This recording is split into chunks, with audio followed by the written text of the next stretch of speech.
Assalamualaikum warahmatullahi wabarakatuh. Waalaikumsalam. Salam berkat rahmat Allah yang Maha Kuasa. Salam. Rahayu, rahayu, rahayu.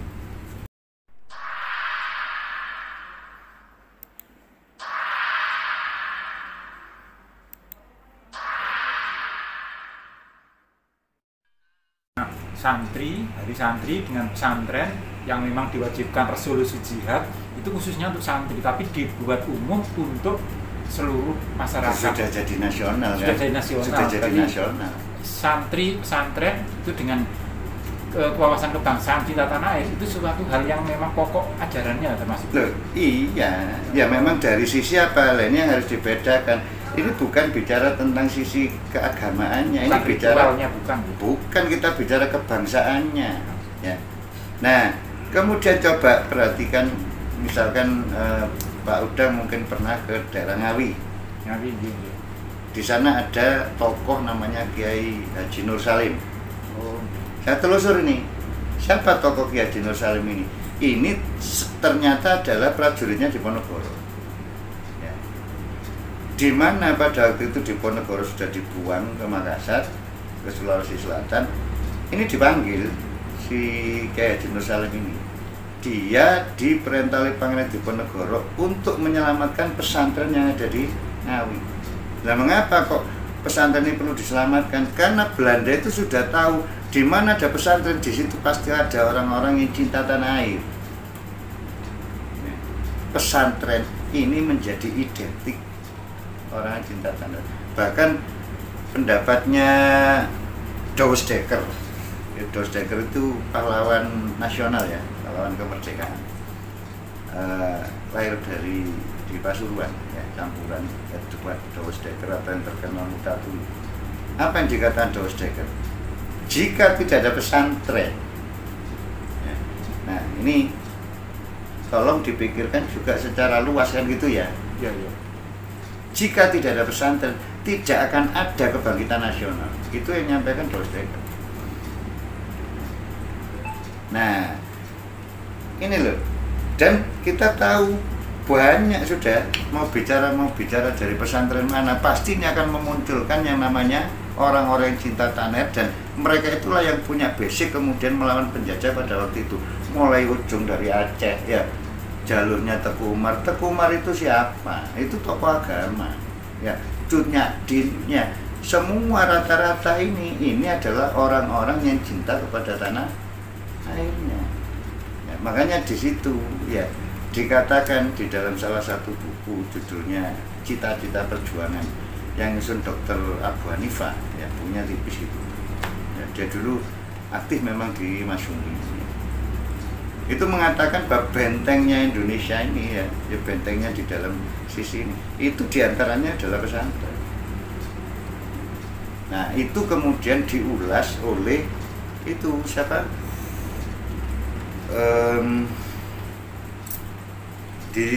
dijadikan buku Api Sejarah itu. Oh, Api Sejarah. Ya, sampai 2 jilid. Pak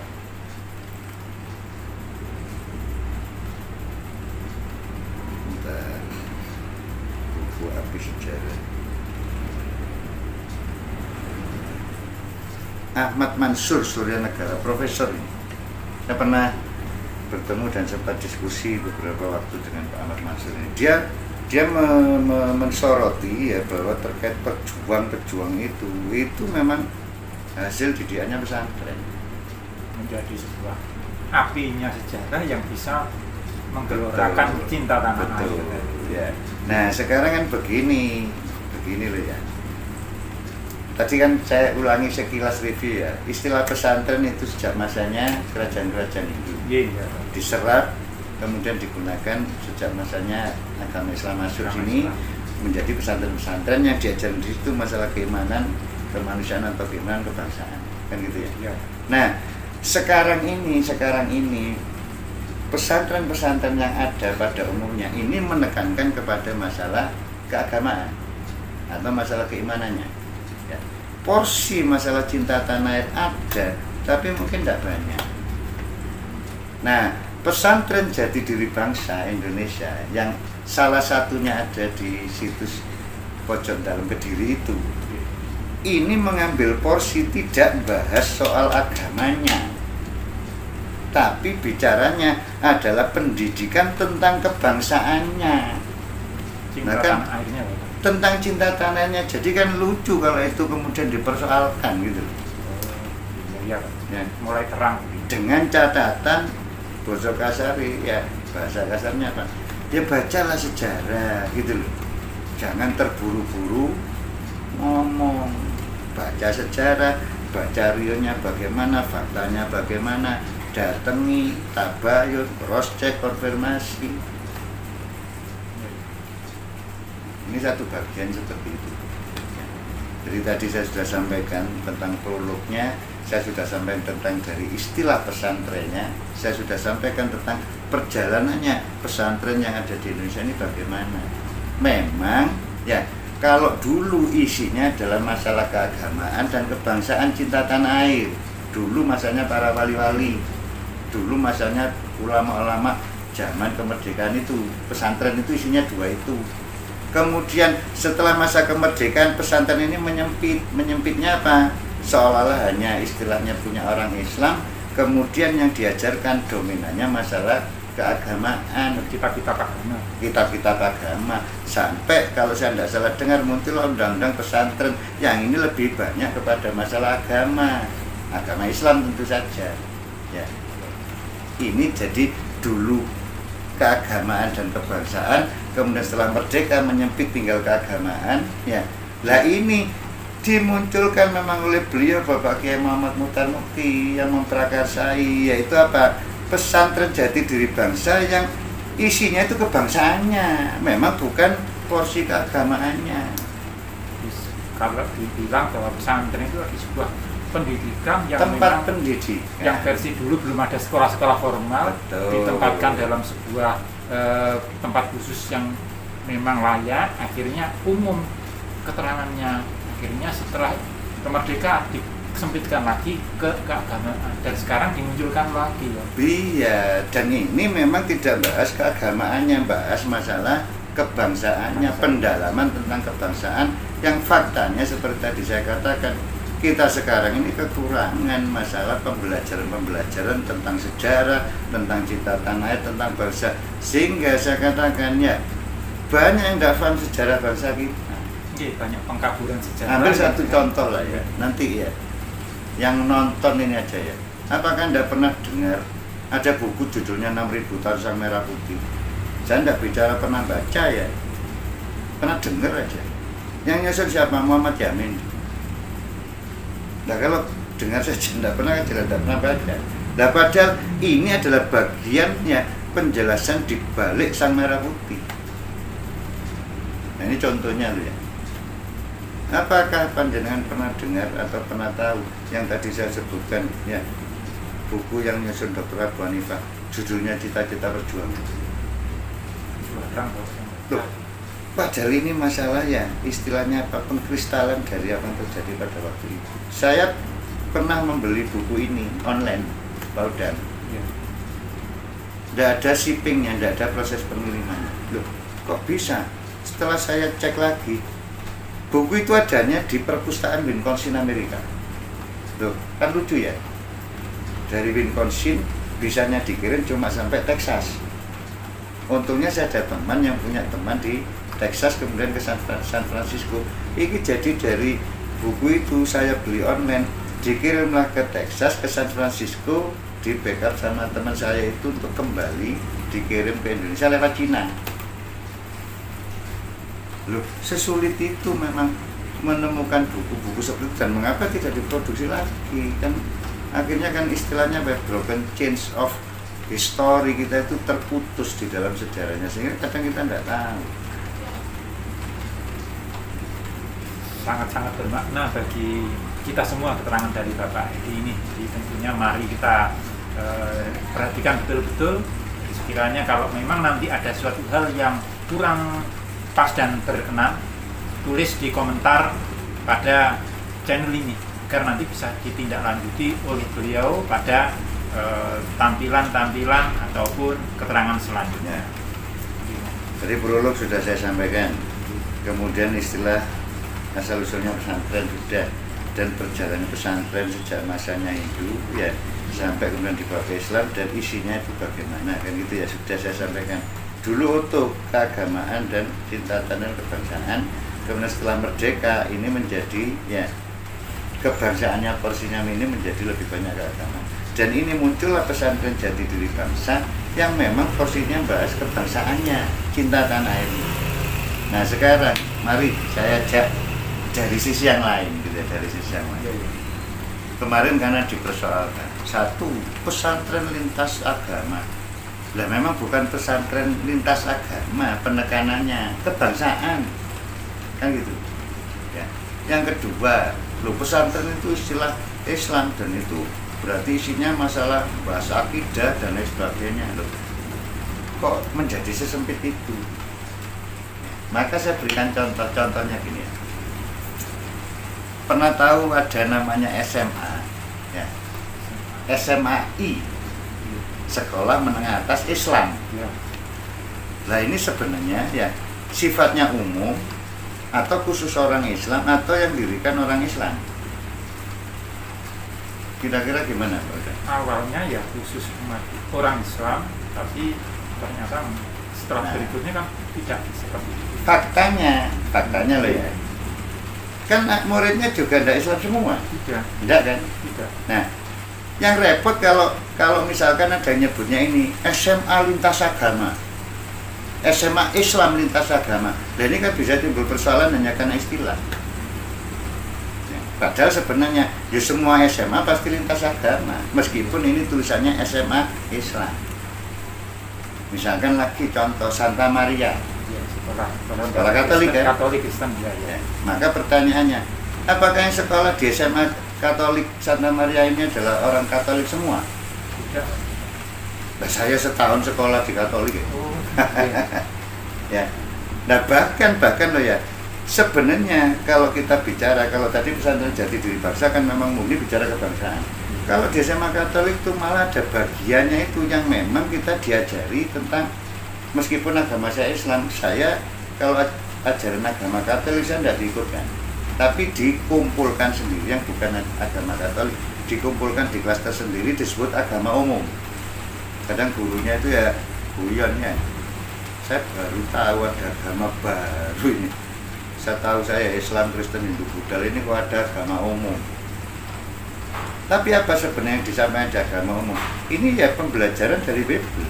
Padahal agama saya Islam. Tapi apakah ini pernah dipersoalkan? Kan enggak. Keluarganya nyaman.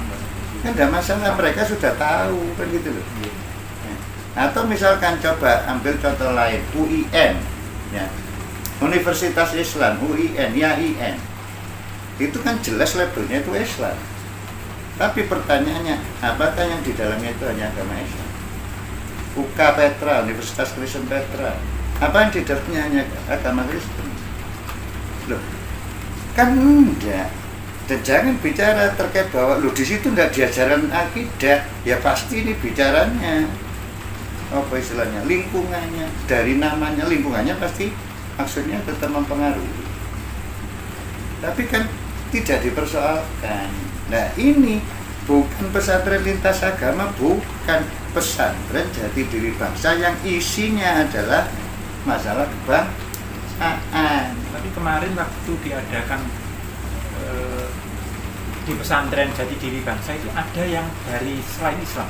Itu ya ada. Oh ada. Akhirnya muncul lintas agama itu isunya. Lah iya itu makanya kan kita itu heran lah, kita bicara kebangsaan itu kan ya berarti agama ya macam-macam, bangsa Indonesia macam-macam. Iya. Kita satu bangsa berbeda agama. Nah iya. Lah bicara kebangsaan, cuman saya tidak tahu gitu ya. Kok muncul istilah disebut di media itu lintas agama loh. Kita tidak bicara agama. Lah kenapa tidak nulis sekolah menengah negeri berapa sekolah lintas agama? Kan tidak ngurusi soal agamanya. Tidak. Ya.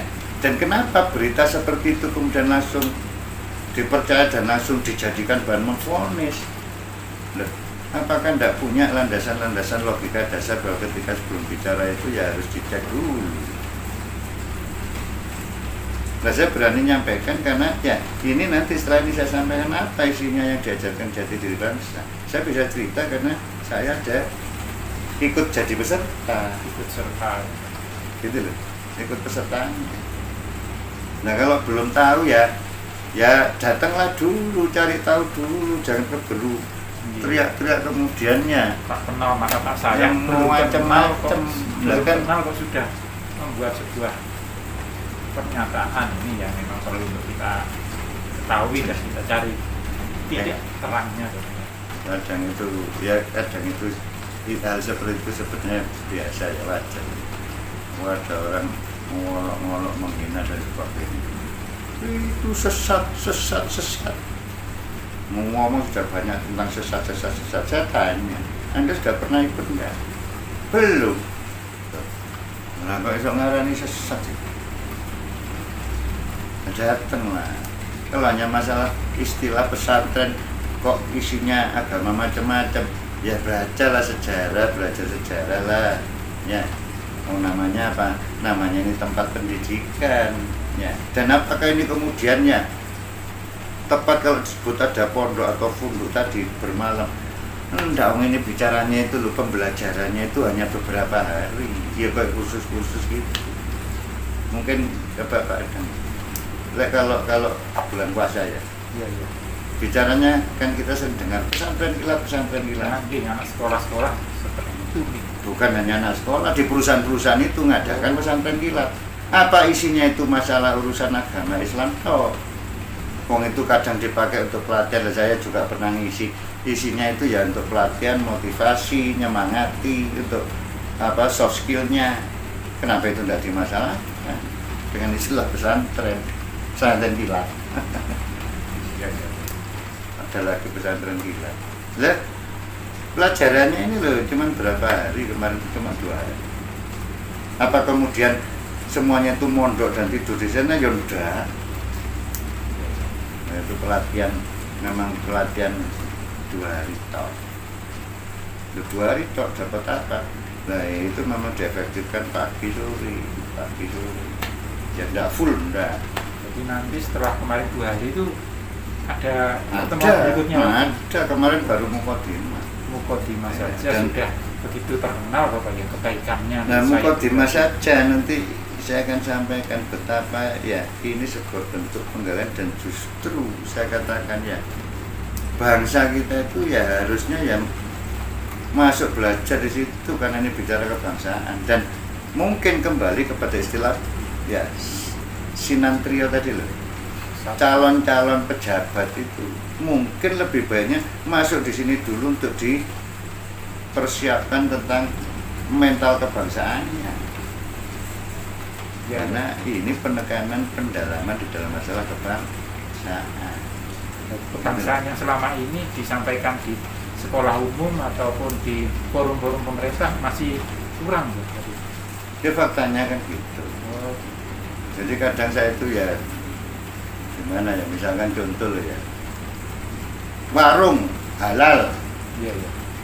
Warung halal kan istilah Islam ya. Iya. Kira-kira sing mangan apa agamanya Islam toh? Yang lapar silakan ke situ.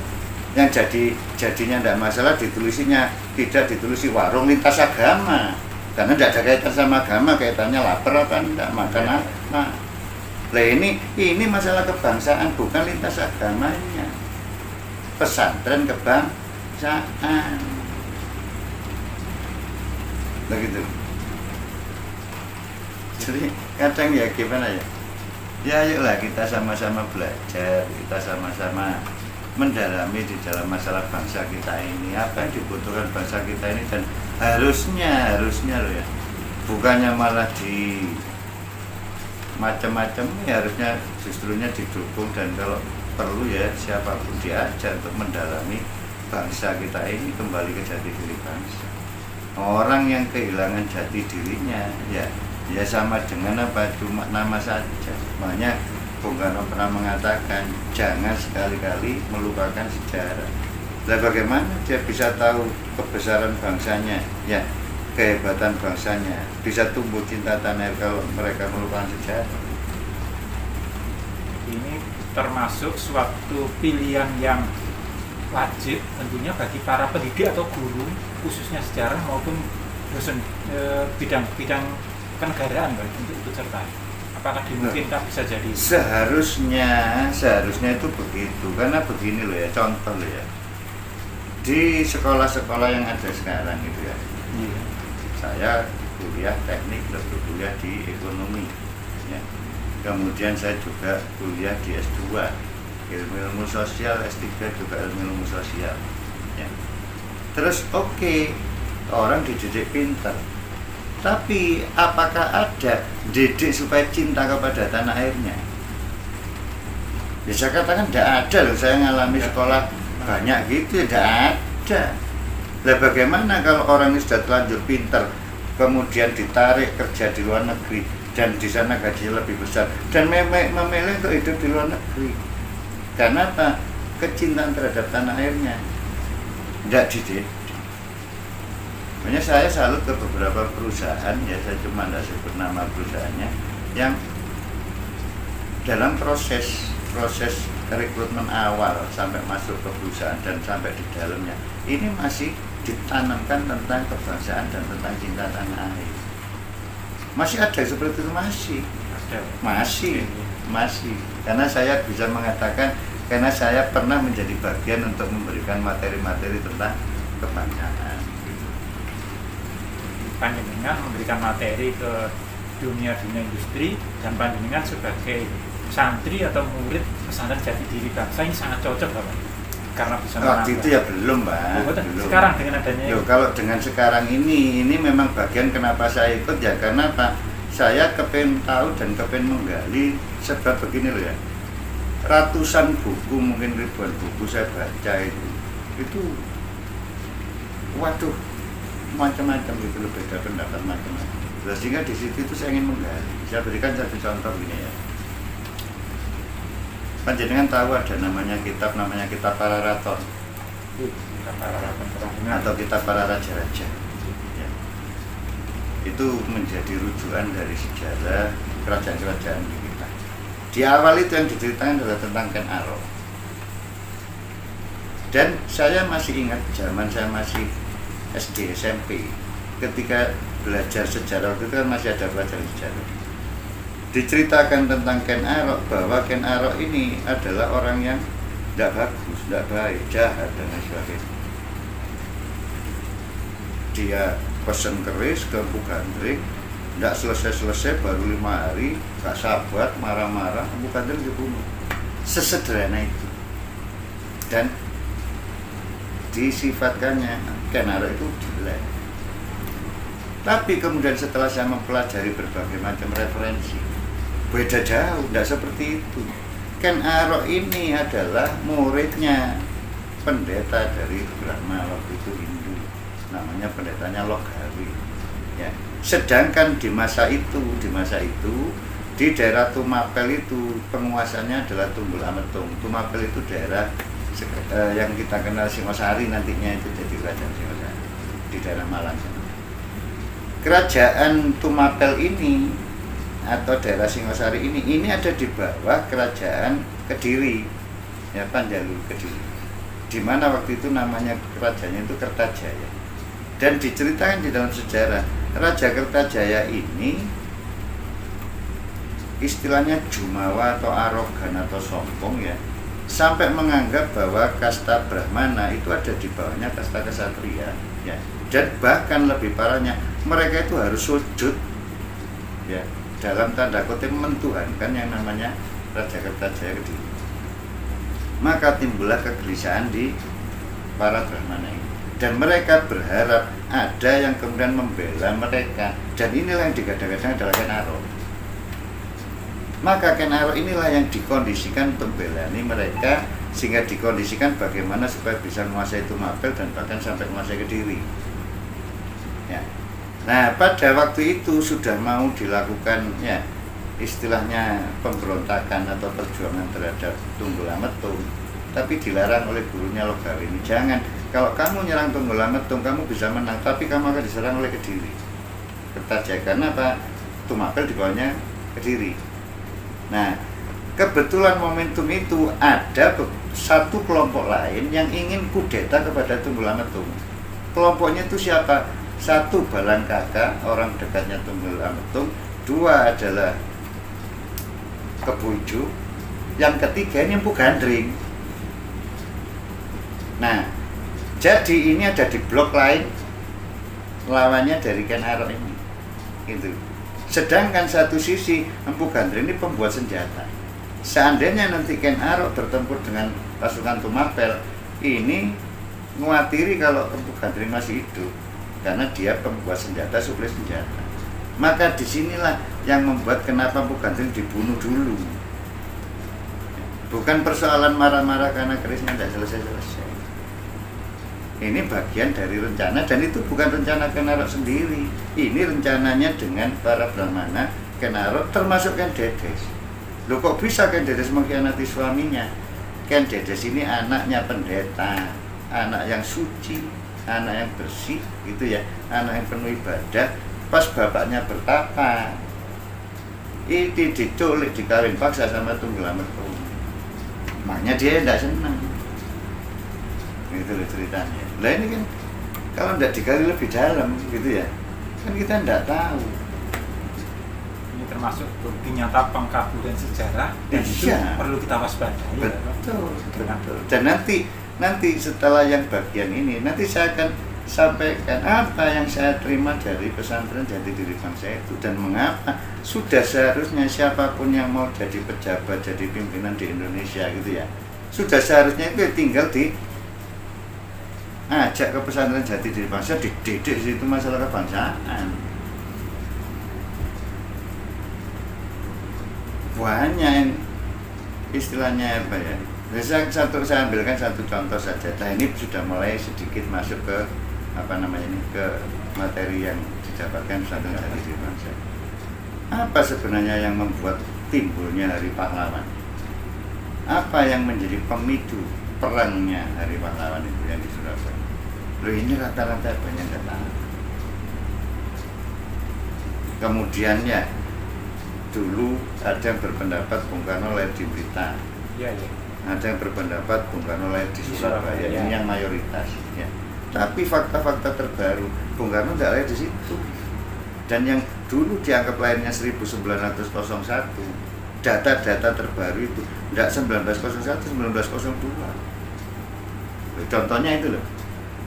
Sekarang berapa banyak misalkan ya menyampaikan 17 Agustus kemerdekaan RI Republik Indonesia.